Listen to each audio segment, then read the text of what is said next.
لو كان اسمه خوسيه أو غوارديولا لرفعوه فوق الأعناق وصنعوا له تماثيل في الميادين، لكن لأن اسمه محمد أو الحسين أو جمال فإن مصيره المحتوم هو التشكيك، الانتقاد والانتظار عند أول تعثر. لماذا يعاني المدرب العربي من ظلم الجماهير والإعلام حتى هو يتربع على عرش الإنجازات؟ اليوم سنفتح الملف المسكوت عنه، قصة النكران التكتيكي في الملاعب العربية.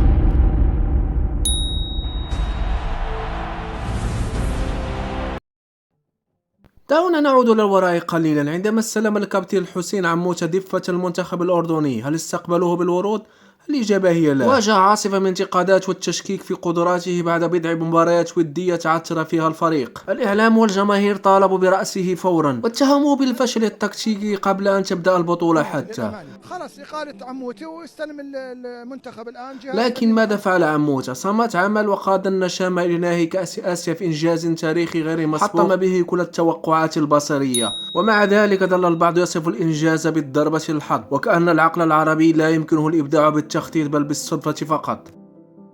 رحل عموتة وجاء مواطنه جمال السلامي ليكمل المسيرة، مدرب يمتلك سيرة ذاتية مرعبة في افريقيا والمغرب، لكنه وجد نفسه فورا تحت مقصلة التقييم الجائر رغم تحقيقه لنتائج إيجابية والسير بثبات في تصفيات المونديال، إلا أن الجمهور والإعلام لم يرحموه عند أي تعثر بسيط أو أداء غير ممتع. لماذا؟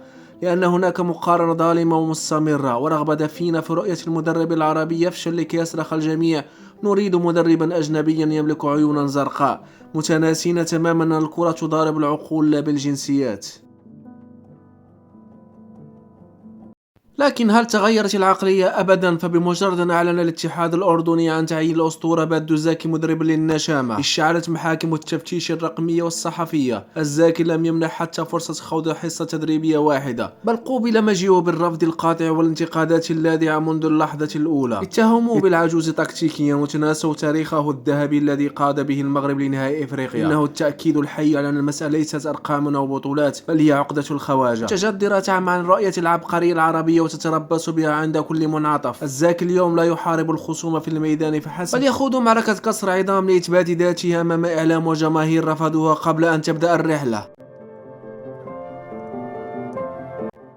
تساؤل صاعق يفرض نفسه، هل ظلموا بادو الزاكي برفضهم وانتقاداتهم المبكرة له أم أن الإعلام كان محقا في مخاوفه؟ سينجح الزاكي في إخراس الألسنة وصنع معجزة المونديال أم أن المقصلة ستطيح به سريعا؟ شاركونا زلزال آرائكم في التعليقات.